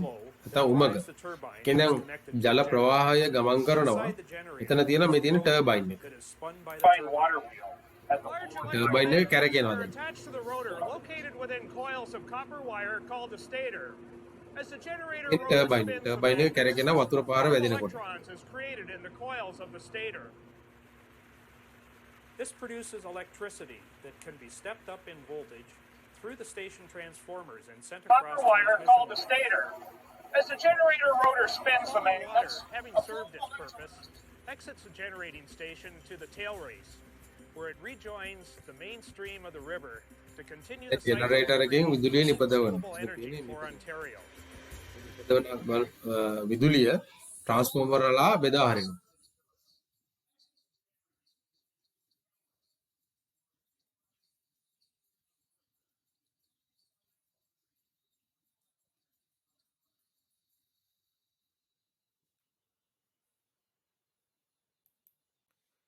එතකොට මේකත් පුතේ රිනියුවබල් එනර්ජි එකක්. ඒ කියන්නේ පුනර්ජනනීය ශක්තියක් තමයි ජල විදුලිය. කියන්නේ ජලය මගින් උපදවන විදුලිය. මොකද ජලය The water of මෙතනින් the ගත්තා oceans කියලා of the ජලයේ world නැතිවීමක් is සිද්ධ වෙන almost නිසා. always in motion. Hardly ever interrupted, waves break at the ඊළඟ බලමු coastline, sometimes සාගර strong, වලින්. sometimes weaker. මොහොත There is an enormous කල මගින් energy අපි කොහොමද potential that is විදුලි බලය available නිපදවන්නේ? around the clock and free of charge. A potential that, if fully exploited, could satisfy 40% of the worldwide demand for power. This equals the output of 700 to 800 nuclear power stations. Foyt Hydro Wavegen is developing technologies to convert this inexhaustible energy into electric power without the emission of harmful greenhouse gases. The operating principle of this wave power station is as simple as it is ingenious. An enclosed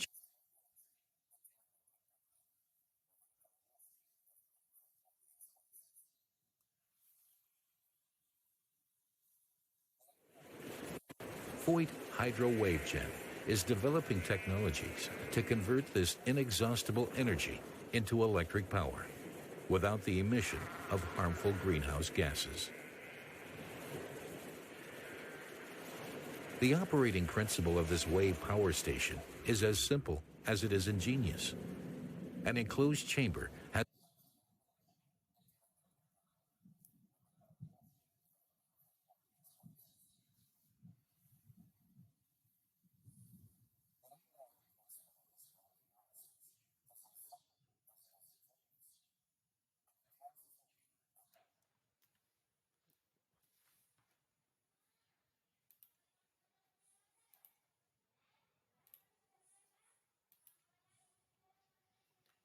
මෙතනදී පුතේ අපි දැන් බලමු දැන් මේ මුහුදු රළ ඉහළ පහළ යෑම හේතුව කොහොමද කියන්නේ මුහුදු රළ ඉහළ පහළ යන එක අපි ප්‍රයෝජනෙට අරගෙන විදුලි බලය නිපදවන්නේ කියන එක තමයි දැන් අපි මෙතෙන්ද අපි බලන්නේ.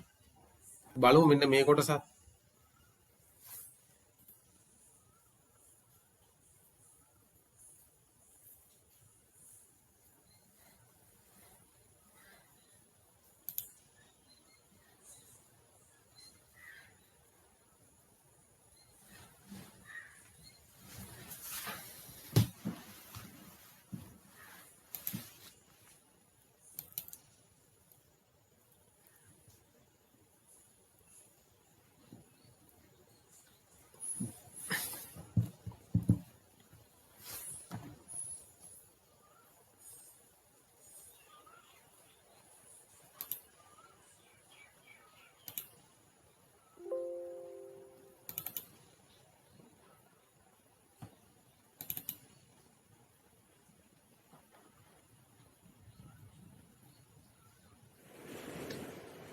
The water of the oceans of the world is almost always in motion. Hardly ever interrupted, waves break at the coastlines, sometimes strong, sometimes weaker. There is an enormous energy potential that is available round the clock and free of charge. A a potential The that, water if of the fully oceans of the exploited, world is could satisfy almost always in 40% motion. of the worldwide Hardly ever demand for interrupted. power. Waves break at the This equals the coastlines, output of sometimes 700 strong, to 800 sometimes weakening. nuclear power stations. There is an enormous energy Voigt potential that Hydro is Wave available Gen around is the developing world. technologies මෙතෙන්ද to අපි convert බලන්නේ this මුහුදු inexhaustible රළ energy into electric power Could satisfy without the emission 40% of harmful ප්‍රයෝජනට greenhouse අරගෙන අපි gases. කොහොමද විදුලි බලය නිපදවන්නේ කියන එක තමයි මෙතෙන්දි බලන්නේ. The operating principle of this wave power station is as simple as it is ingenious. An enclosed chamber has an opening beneath sea level, which allows water to flow from the sea to the chamber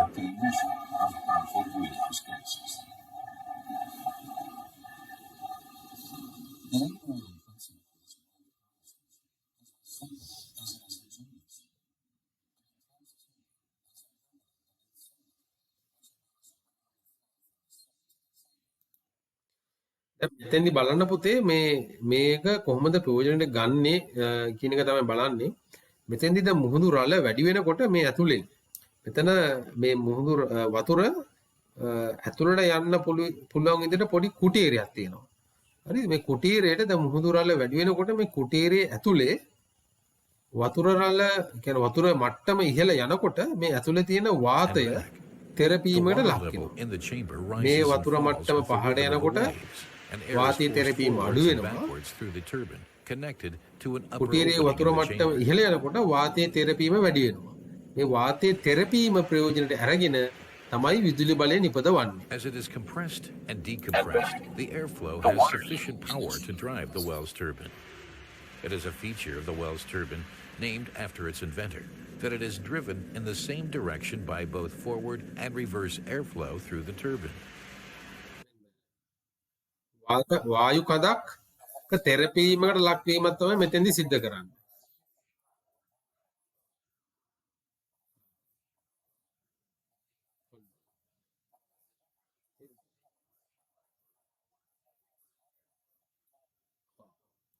මෙතෙන්දි එතකොට සිද්ධ කරන්නේ මොකද්ද? වායු කඳ තෙරපීමකට ලක් වෙනකොට කියන්නේ වාතයේ තෙරපීම වැඩි වෙනකොට මේ කුටීරය තුලින් වාතය ගමන් කරන මෙහා පැත්තට. කියන්නේ සුළං ධාරාවක් තමයි මෙතෙන්දි ඇති වෙන්නේ. එතකොට මේ සුළං ධාරාව නිසා මේ ටර්බයින් එකේ පෙත්ත කැරකෙනවා. දැන් තලබඹරේ භ්‍රමණයට වීමකට ලක් This is වෙනවා. how මේ easily හේතුවෙන් energy can be විදුලි බලය generated නිපදවා with a ගන්න wave පුළුවන්. power station, day and night, all year round, as long as there are waves. The world's first power station of this kind was put in service as early as November 2000 on the Scottish island of Islay and has been feeding power to the grid ever since. Voigt Hydro Wave Gen is convinced of the commercial potential of wave energy. We are certain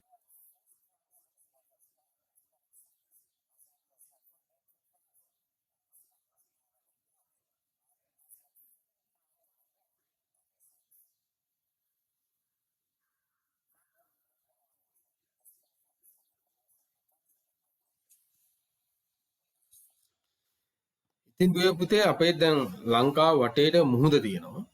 ඉතින් අපිටත් මේක ප්‍රයෝජනට ගන්න පුළුවන් නම් අපිට විශාල විදුලි ප්‍රමාණයක් නිපදවා ගන්න පුළුවන් මේ මුහුදු රළ භාවිතා කරලා.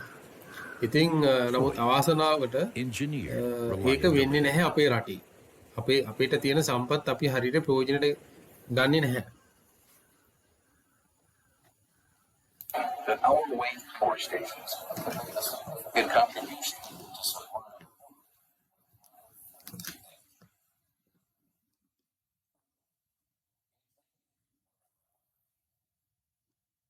Geothermal power plant.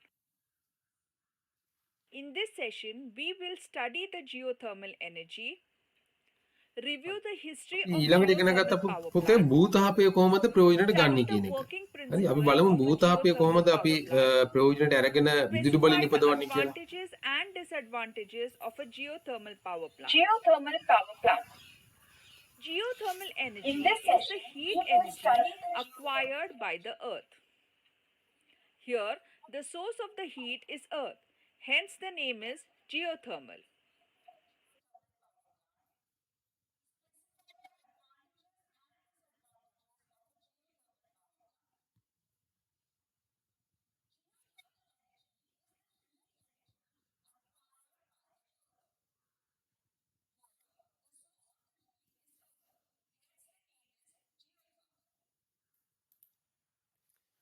ඉතින් මේ තියෙන්නේ පෘථිවියේ අභ්‍යන්තරය කොහොමද තියෙන්නේ කියන එකේ පොඩි රූප සටහනක්.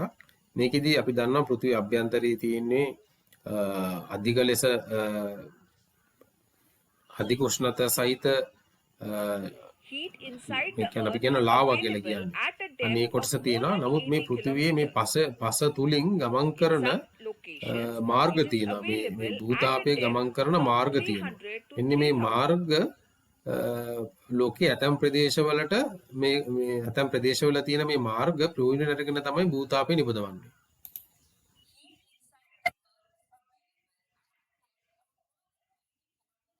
කිලෝමීටර් 80ක් වගේ අභ්‍යන්තරයි.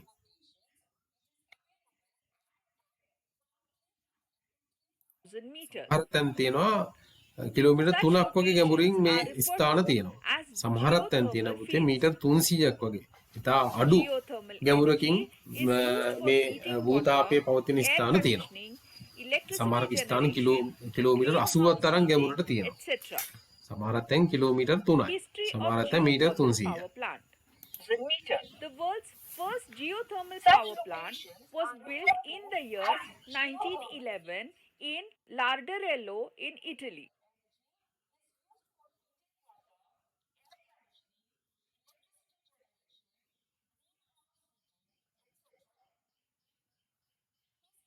Geothermal power plant. Specified locations to treating water, greenhouse. The world's first geothermal power plant was built in the year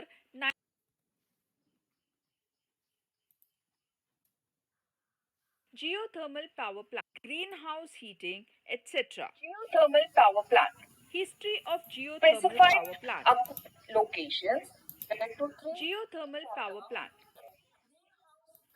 In this session, we will study the geothermal energy, review the history of geothermal power plant, study the working principle of Geothermal power geothermal plant. power plant, Greenhouse heating, etc. specify the advantages and disadvantages of a Geothermal geothermal power power plant. plant.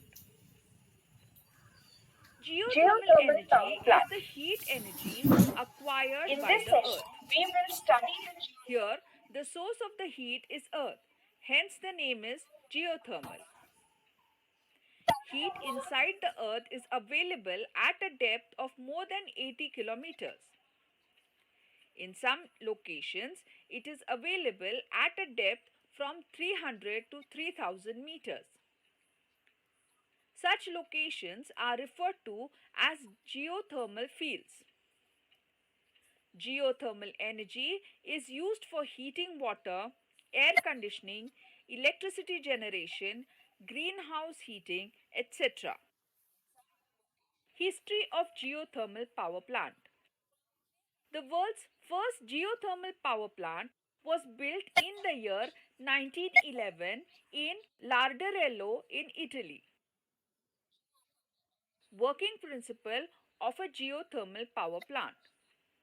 There are three types of geothermal power plants. Let us study the working of each. First is the dry steam power plant. In this power plant, steam is generated directly from the geothermal reservoir. This steam is directly supplied to the turbine, which is coupled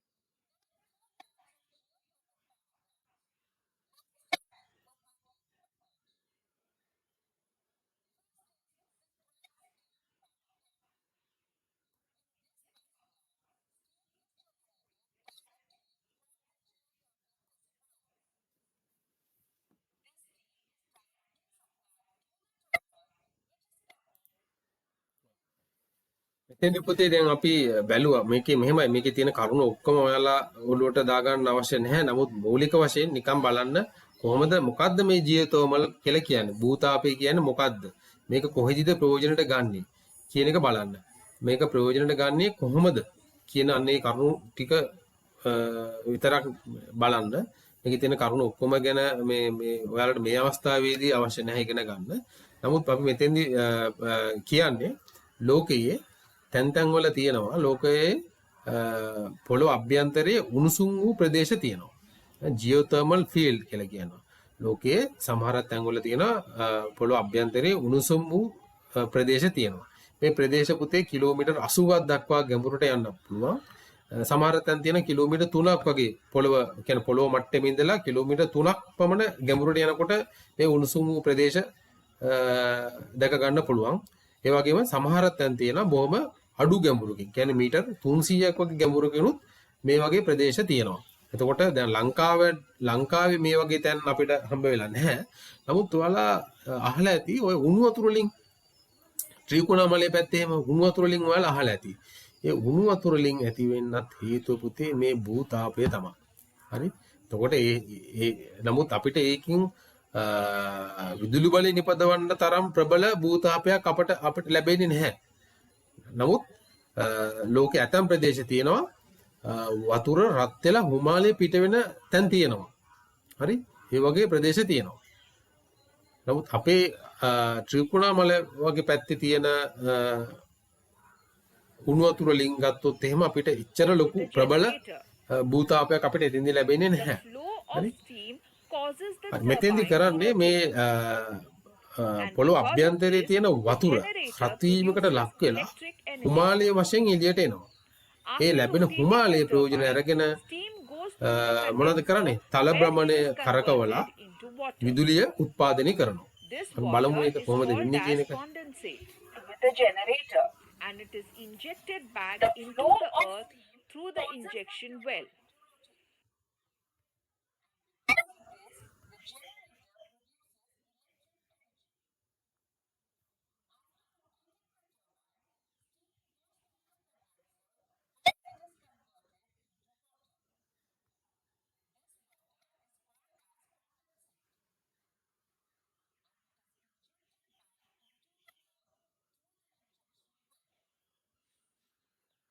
මෙතෙන්දි පුතේ මේගොල්ලෝ මේ හිමාලය අරගෙන විදුලිය නිෂ්පාදනය කරලා දැන් පොළොව උඩට එනකොට මේක සීතල වෙනවනේ.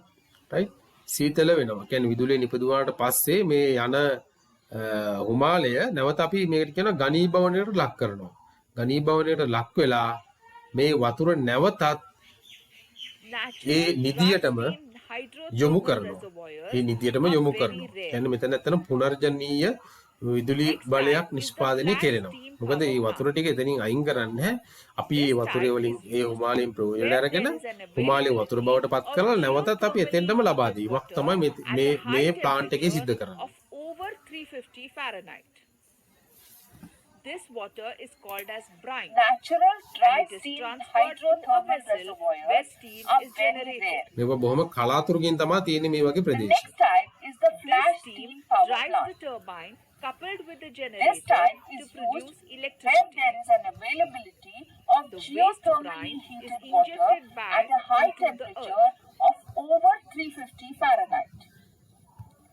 This Last water is called as brine, and it is transferred to a vessel where steam is generated. This steam drives the turbine coupled with the generator to produce electricity. The waste brine is injected back into the earth. Last is හරි ඉස්සෙල්ලා පෙන්නේ පුතේ එතන තියන්නේ ඒ උණුසුම් වූ ජලය තියෙන්නේ. උණුසුම් වූ ජලය පොළොවෙන් උඩට අරන් ඇවිල්ලා පොළොවේ උඩදී ඒක හිමාලය බවට පත් වෙනවා. මේ අධික තෙරපුමකට ලක් වෙලා තියෙන උණුසුම් වූ ජලය නලමගින් පොළොව උඩට අරන් ඇවිල්ලා එතෙන්දි හිමාලය බවට එයා පත් වෙනවා. පත් වෙලා එතෙන්දි අර ක්‍රියාදාමයම වෙනවා. තල බඹර කැරකිලා විදුලි නිෂ්පාදනය කරලා ඒ වතුර ආය හිමාලය ආය වතුර බවට පත් කරලා නැවතත් ඒ පොළොවටම ඒ වතුර ආය ලබා දෙනවා. ඉන්ජෙක්ට් කරනවා. විදිනවා. Butane and pentane hydrocarbon. binary A cycle mixture power vapor plant. is generated and it runs the turbine. The mixture vapor is cooled by condenser and the liquid is recycled. Wastewater is injected back to the earth. As this power plant requires two liquids, water, and secondary liquid, it is called a binary cycle power plant. Let us study the advantages and disadvantages of a geothermal power plant. Thermal and nuclear power plants need fuel to produce electricity, whereas geothermal plant does not need any fuel for production of electricity. Ultimately, this saves expenses on fuel. Geothermal plant does not pollute the environment. It requires minimum land space compared to the other plants. However, geothermal power plant has some disadvantages. As geothermal fields are not available universally, these power plants are found rarely. The cost of infrastructure and drilling is also very high. In this session, we learned about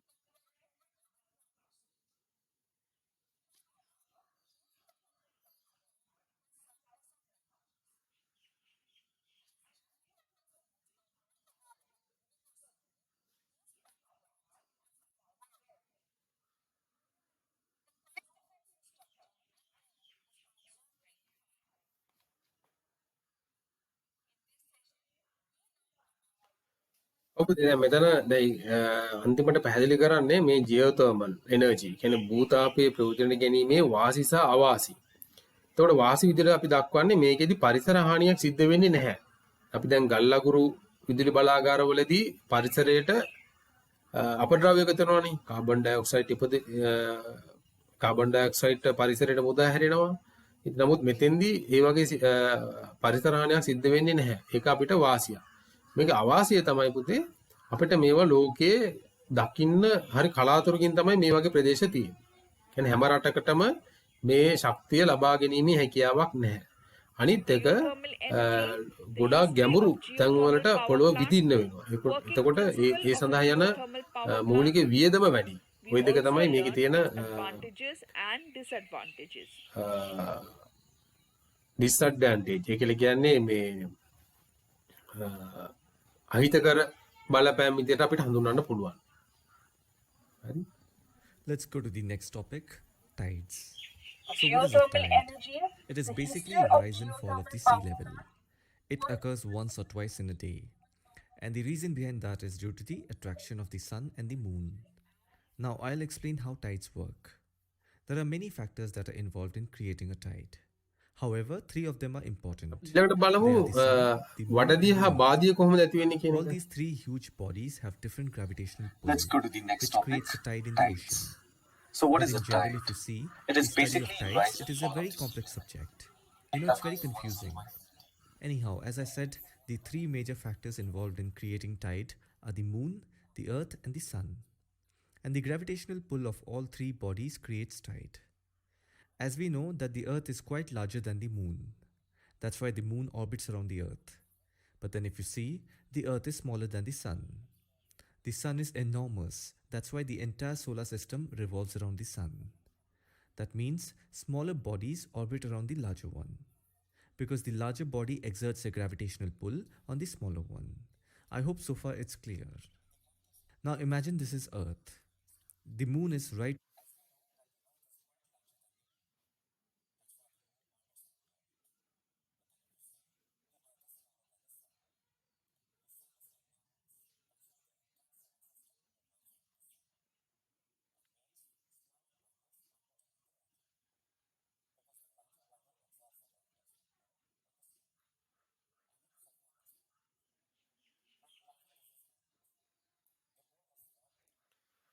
මෙතෙන්දී පුතේ දැන් ප්‍රධාන වශයෙන්ම ගුරුත්වාකර්ෂණ බලය හේතු කොටගෙන තමයි මේ වඩදිය සහ බාදිය ඇති වෙන්නේ. අපේ පෘථිවියත් චන්ද්‍රයත් අතර. මේක විස්තරාත් කිරීම ටිකක් අර සංකීර්ණ ක්‍රියාවලියක්. මේකේ තියෙන හැමදේම ඔයාලා ඔළුවට දාගන්න යන්න එපා ඔයාලගේ මේ වයසේදී. නමුත් මේකේ මූලික තමයි කරන්න හදන්නේ පොළොවත් චන්ද්‍රයාත් අතර තියෙන ගුරුත්වාකර්ෂණ Both බලය Earth and the moon හේතුවෙන් will exert තමයි some gravitational මේ pull. වඩදිය සහ බාදිය But ඇති not වෙන්නේ. everything on මෙතෙන්දී Earth is චන්ද්‍රයාගේ grounded, ගුරුත්වාකර්ෂණ and it is බලය because of the මගින් gravitational pull of පෘථිවියේ the එක Earth. පැත්තක තියෙන For example, සාගර you ජල and I are මට්ටම standing තරමක් here. ඉහළට If we jump, එසවීමකට we'll fall back ලක්වීමක් to the සිද්ධ same වෙනවා. place. If you එතකොට drop a light feather, it will fall due to තමයි the Earth's gravitational pull. වඩදිය තත්ත්වය ඇති Now, වෙන්නේ. when it comes to ocean, අපි බලමුකෝ water video is එක ඉස්සරහට fluid, යද්දී. and fluids move more easily. So when water on Earth in a particular region, if it is directly beneath the moon, then the water gets pulled by the gravitational force towards the moon. And that creates a bulge, meaning a tide on the surface of the ocean. And on the other side of the Earth, there is another bulge in the ocean water. And this happens because this side of the water is further away from the moon and the centrifugal force that counterbalances gravity on Earth. So there are two tidal bulges that are created on opposite sides of the Earth. One is due to the moon's gravitational force and the other is due to the centrifugal force of the Earth. If you don't know what is centrifugal force, I'll just tell you quickly. Imagine gravity as a rope that pulls everything to the center of the Earth. And centrifugal force is the outward force that counterbalances the gravity. Anyhow, you just need to remember that there are two tidal bulges on opposite sides of the Earth. And both the side of the Earth where there is bulges, you will find high tide. And on the side that is right angle to the moon, you will have low tide.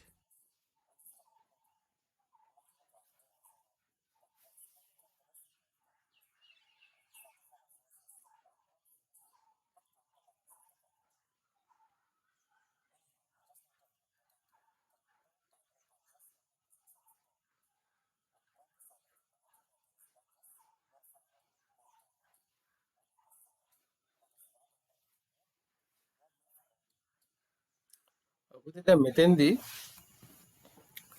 චන්ද්‍රයා පැත්තට ජල සාගරයේ ජල කඳක් ඉහළට එසවෙනවා. එයාගේ තියෙන ගුරුත්වාකර්ෂණ බලය හේතුවෙන්.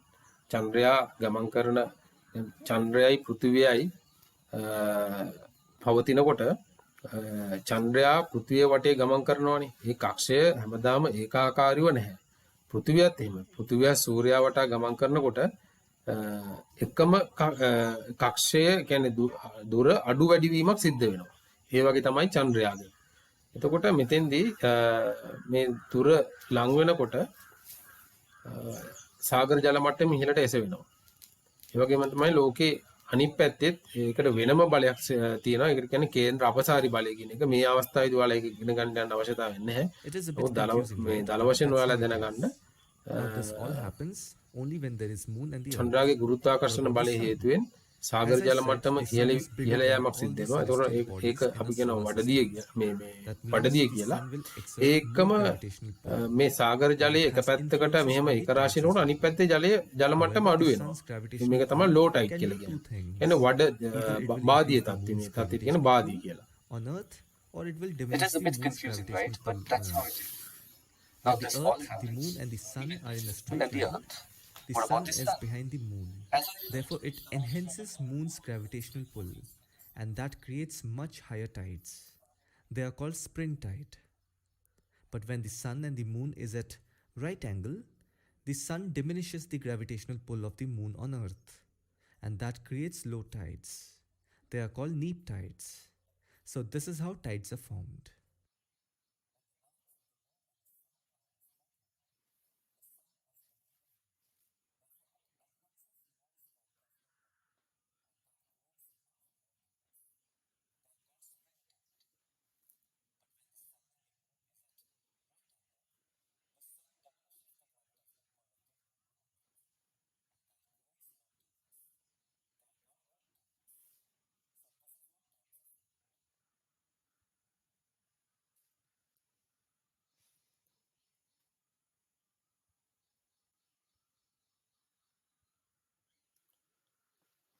පුතේ දැන් අපි අද මේ පුනරීක්ෂණය කරා මේ 4 වෙනි පාඩමේ.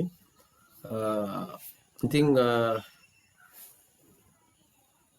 මම හිතනවා ඔයාලට නොතේරෙන තැන් මම පැහැදිලි කරා වීඩියෝ භාවිතා කරලා. ඉතින් ඔයාලා මේක ගෙදර ඉඳලා මේක හොඳට බලන්න. බලලා මේක මේ පාඩමේ තියෙන කරුණු ඔළුවට දාගන්න ඕන මේ ටික කරුණු ටික. ඊළඟට බොහොමත්ම ස්තුතියි.